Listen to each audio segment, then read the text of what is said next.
Tonight, Democrats win a hard-fought battle in Georgia. She helped pick her youngest son to be a United States Senator. I want you to believe in America and continue to believe in the Constitution and believe in our elected officials most of all. Continue to pray for them. Plus, the Supreme Court takes on gerrymandering. This case has big implications for free and fair elections. And this Christmas, I heard the bells on Christmas Day. one of the most beautiful Christmas carols ever written comes to life. All this and more tonight on Faith Nation.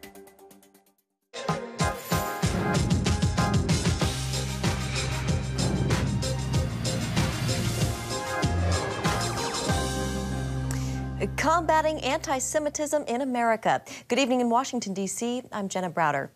That was the focus at the White House today. Second Gentleman Doug Emhoff convening a roundtable of Jewish leaders to discuss the rise in anti-Semitism across the country. Joined by leaders from the Reform, Conservative, and Orthodox denominations, all making the case no one can remain silent in the face of hatred towards Jews. For more on this, we're joined by CBN White House correspondent Abigail Robertson. Abigail? That's right, Jenna. As the first Jewish person to be married to a president or vice president, the second gentleman says the growing problem of anti-Semitism is deeply personal to him, and he believes no one should be silent on the issue. There's an epidemic of hate facing our country. Emhoff says the roundtable is only the beginning of the conversation. Let me be clear. Words matter. People are no longer saying the quiet parts out loud. They are literally screaming them. But right now, it's right in our face. What's happening now is it's visceral, it's real. According to a 2021 Pew Research poll, more than 9 in 10 U.S. Jews surveyed claim there is at least some anti-Semitism in America, and 3/4 believe there is more anti-Semitism now than 5 years ago. Globally, a 2018 CNN poll revealed 1 in 20 Europeans said they'd never heard of the Holocaust. Of those who have, a third indicated they believe the Jewish people used the Holocaust to advance their position or to achieve certain goals. And 28% responded Jewish people have too much influence over global finance and business. The American Jewry is a little over 2% of the American population, and we are the targets of 63% of all religious-based hate crimes in the United States. Rabbi Abraham Cooper tells CBN News there's been a recent explosion of anti-Jewish hatred in the U.S. coming from influential people like the rapper formerly known as Kanye West, and he warns words matter.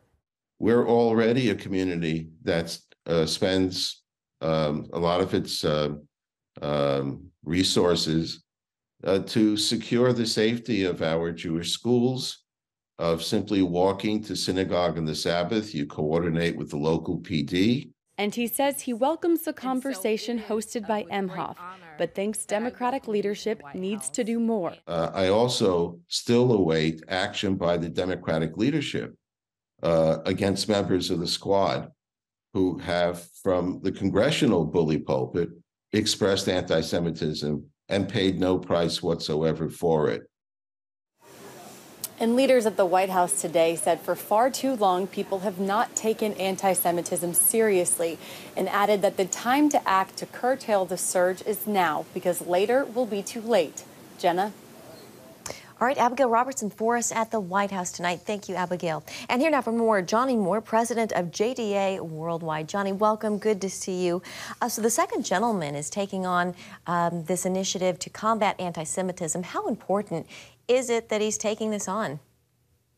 It's critically important. I mean, there's no room for politics when it comes to combating anti-Semitism. And it's time for everybody, whatever side of the aisle, whether they're business people or religious leaders in civil society, we all have to collectively raise our voice now. But the voice raising isn't enough. We have to act too. Yeah, on its website, the Friends of Israel Gospel Ministry is addressing anti-Semitism among evangelicals. What is the role of evangelicals when it comes to confronting anti-Semitism within Christian circles? I mean, Christians of all type, evangelicals or of any kind of Christian has to recognize that we have a special responsibility to confront anti-Semitism because Christianity has a history of anti-Semitism. And one of the things that we can do as evangelicals, as lovers of the Jewish people, of the state of Israel, well-known friends of the Jewish community, is that we can teach our children that that hasn't always been the history when it comes to Christianity. And then we have a special responsibility to watch the right of this conversation, because most evangelicals fall on that spectrum politically to the center right. It's not enough to feel good, to have a sentimental feeling about our Jewish neighbors and the Jewish community, about the state of Israel and attacks on the state of Israel, BDS and these other things. We have to actually do things too, and that begins with education. Can you point to any evangelical pastors or leaders who are leading the way here and setting the example, Johnny? I mean, there's so many of them, but I'll point to something else, which is last week in Athens, the Combat Anti-Semitism movement had an international summit of mayors to address anti-Semitism. There were Republican mayors there and Democrat mayors. There were mayors from over 50 countries. It was an incredible historic event. The mayor of Richmond, the mayor of New York City, and out of that summit with the Combat Anti-Semitism movement, they suggested 6 actions, and I think these actions are not only good for municipal leaders, they're good for church leaders too. And the first one is appoint a coordinator whose job it is to work on this issue. The second one is adopt IRA, the definition of anti-Semitism. Number 3, allocate resources towards bringing the communities together. Number 4, enforce a zero tolerance policy. There could be no tolerance whatsoever for anti-Semitism. Number 5, devise an education plan, get a plan to teach people. And then number 6, celebrate the Jewish community, whether that's Jewish American Heritage Month or the European Day of Jewish Civilization, or in our churches every opportunity we can. Those were calls for mayors to act, and hundreds and hundreds of them have signed up, but I think pastors can do the same. Yeah, oh, that's great to hear. Great points there. Johnny, we continue to see anti-Semitism in the spotlight. Donald Trump recently hosted Kanye West and Nick Fuentes at Mar-a-Lago. NBA star Kyrie Irving seemed to promote an anti-Semitic film on social media. Imhoff said he doesn't want this to feel normal. But Johnny, is anti-Semitism becoming more and more normalized in America? Yeah, I mean, the fact of the matter is that these things creep in on us. In many ways, anti-Semitism has never left us, but every time a well-known figure engages with anyone who's anti-Semitic, it causes harm. It's a inexcusable action, whatever side of the aisle that it happens on. But I think we need to alert our own antennae to it, because a lot of people have a history of anti-Semitism in their own communities, in their own hearts, and we need to educate ourselves on this issue, and now is the time to start doing it.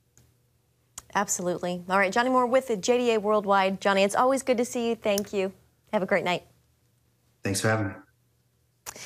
In Georgia, we have a winner. Democrat Raphael Warnock besting Republican Herschel Walker in the state's Senate runoff race. This will be Warnock's first full-term 6-year term, both men referencing their faith after the race was called last night.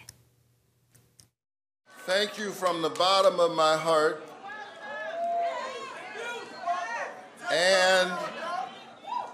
And to God be the glory.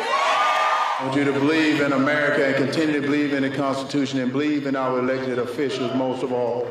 Continue to pray for them, because all the prayers you've given me, I felt those prayers. And for more on this, let's bring in CBN News Chief Political Analyst David Brody. So David, Warnock's win, of course, gives Democrats a wider margin in the Senate. How will that affect the Senate in this next Congress? Well, it won't affect the Congress or the Senate by that much. Let me just talk about at the margins what would happen here. In essence, Democrats would have full control over the committees. There wouldn't be a split. And so they'll have a little bit more advantages on each committee, the Senate Judiciary Committee, et cetera. So there's an advantage there. It's kind of inside baseball, a little inside politics there. But look, the Senate has the Chuck Schumer and the Democrats have always wanted to change the filibuster rules, and they need 50 votes. Before they had 50, now they have 51. They've always had 2 senators, as you know, Kyrsten Sinema and Joe Manchin, that would not vote with them to change the rules on the filibuster on certain pieces of legislation. So now that they have 51, they only need one of those 2, either Kyrsten Sinema or Joe Manchin, instead of both of them. That helps them a little bit on the margins. So that's kind of a little bit of the benefit there. David, did the faith vote play more of a prominent role in this election, given both men are outspoken about their faith? Warnock, a pastor of a historic church in Atlanta, and Walker talking about his faith pretty openly.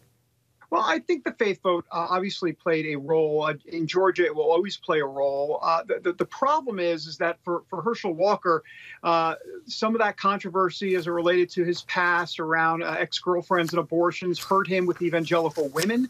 That's why his numbers weren't as high as they should have been.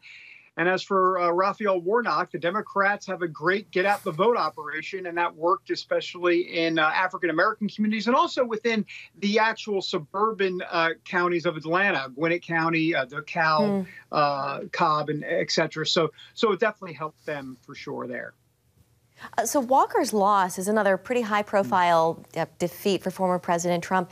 And, David, it comes on the heels of more bad legal news for the former president. The January 6th committee confirming it will file a criminal referral to the Justice Department and a New York jury finding the Trump Organization guilty of tax fraud. David, how does this affect Trump's 2024 ambitions? Well, can I just back up? I know you asked the question about his 2024 ambitions. Can I back up to the first part of the premise of your question, which had to do with this is a high-profile defeat for Donald Trump? That's what the liberal media will say. But I don't buy that narrative whatsoever. Look, Herschel Walker was not a great candidate. He was not a good candidate. I mean, that's the truth of the matter. And then if you add in a lot of that controversy at the end with, as I mentioned, the ex-girlfriends, the abortion allegations and everything, he had all sorts of problems. Oh, did I not mention that he was outspent 4-1 by the Democrats? You put all of that in, it is tough for any candidate to win under those circumstances, especially if you're not a good candidate. So Jenna, I want to be very clear on something. The media is going to tell you this is a loss for Donald Trump, and I guess technically from an endorsement standpoint, it might be. But that doesn't mean it's this like huge profile situation. Look, Herschel Walker was a bad candidate. And let me just say one last thing. If Herschel Walker was not outspent, if actually it was 4-1 the other way, and he had none of these controversies at the end, then most likely he would have won, and it would have been a big victory for quote, Donald Trump, which I don't believe that way either way. Bottom line is, I think people, the Democrats and the liberal media want to make everything about Donald Trump. I don't buy that for a second. All right, David, we have to leave it there tonight. We're out of time. Thank you, David. Have a great night. You too. Well, the mandate requiring military members to get vaccinated against COVID-19 could be on its way out. In a move the White House calls a mistake, Congress now set to get rid of the mandate. A major concession from Democrats in order to pass the 2023 National Defense Authorization Act. The compromise with Republicans comes a year after the COVID-19 vaccine mandate was instated. A case for American democracy in the High Court. The future of gerrymandering to be decided by the justices. The details next.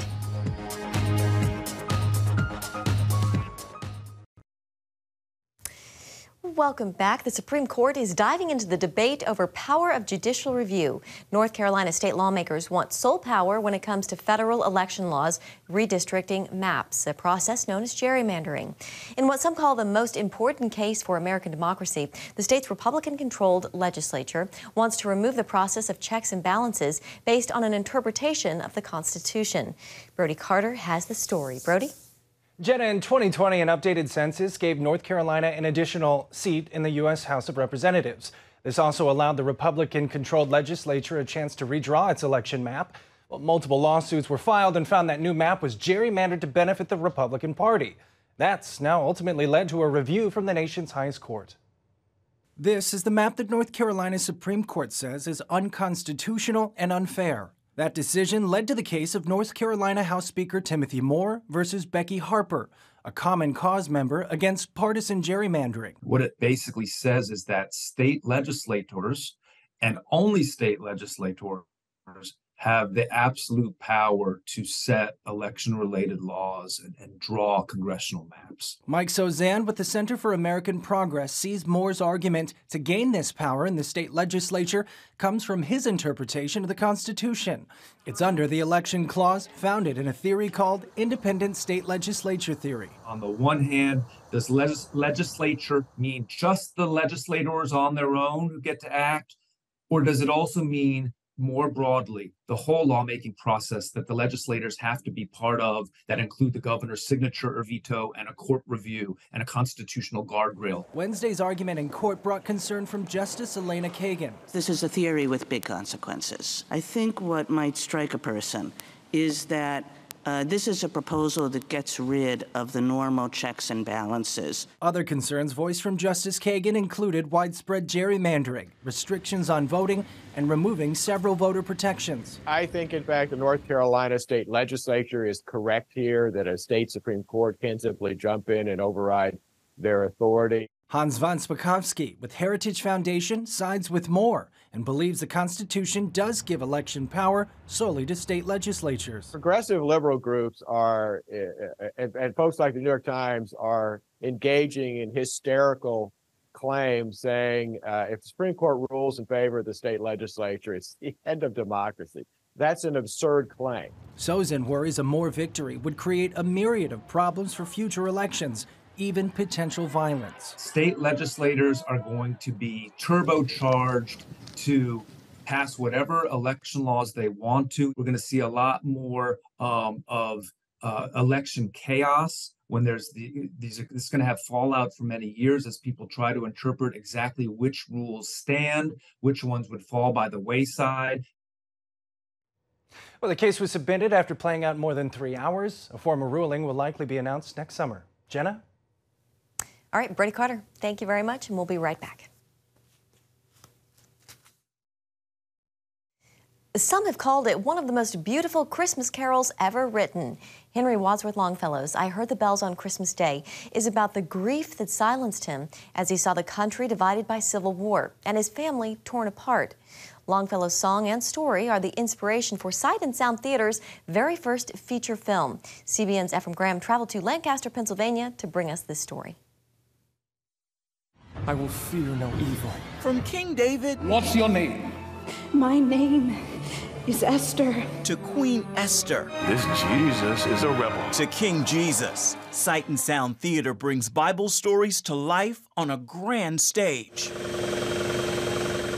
Its latest story took shape outside of the theater and beyond the pages of Scripture, where Sight and Sound has turned its backyard into a back lot. And its very first movie is ready for the big screen. So you are the writer and director for Sight and Sound's first film. Right. Oh, the pressure. Yeah, a little bit. I did have a co-writer, Jeff Bender.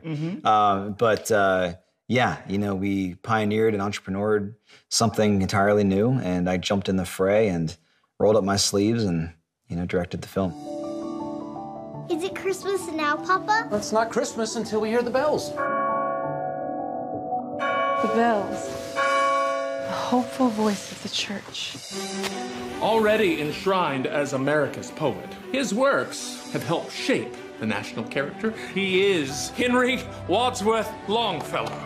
I Heard the Bells is the true story behind the beloved Christmas Carol and its author. How did you come to this particular story to be the very first? Yeah, really what it comes down to is this. Sight and Sound Films wants to tell stories of figures and events from history that changed the world because Christ first changed them. And we want to do a Christmas story. You've written poems that rage against slavery. You've inspired the Union with Paul Revere's rhyme.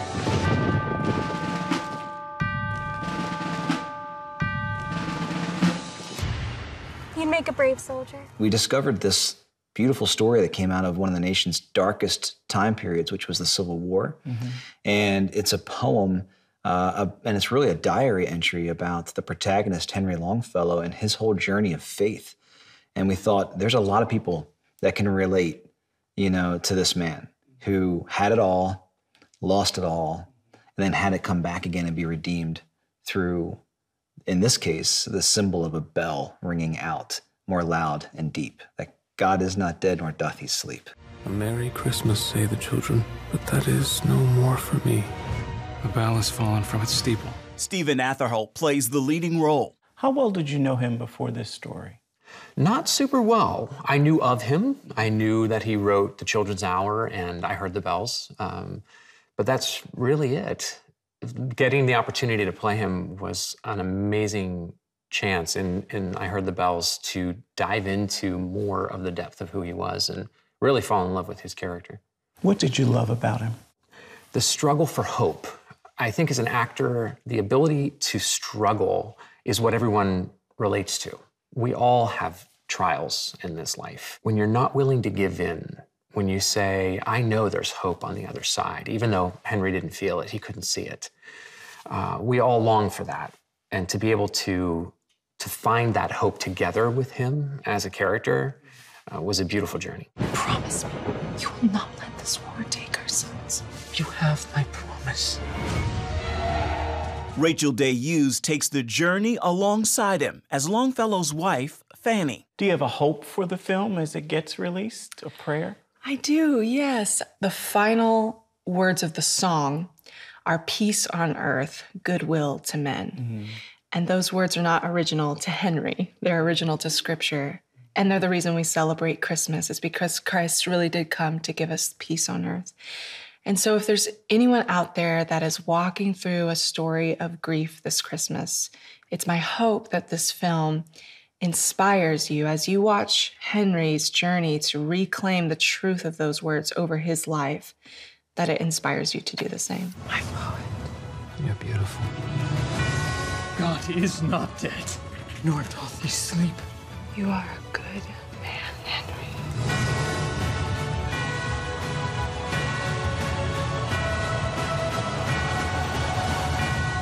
I heard the bells on Christmas Day.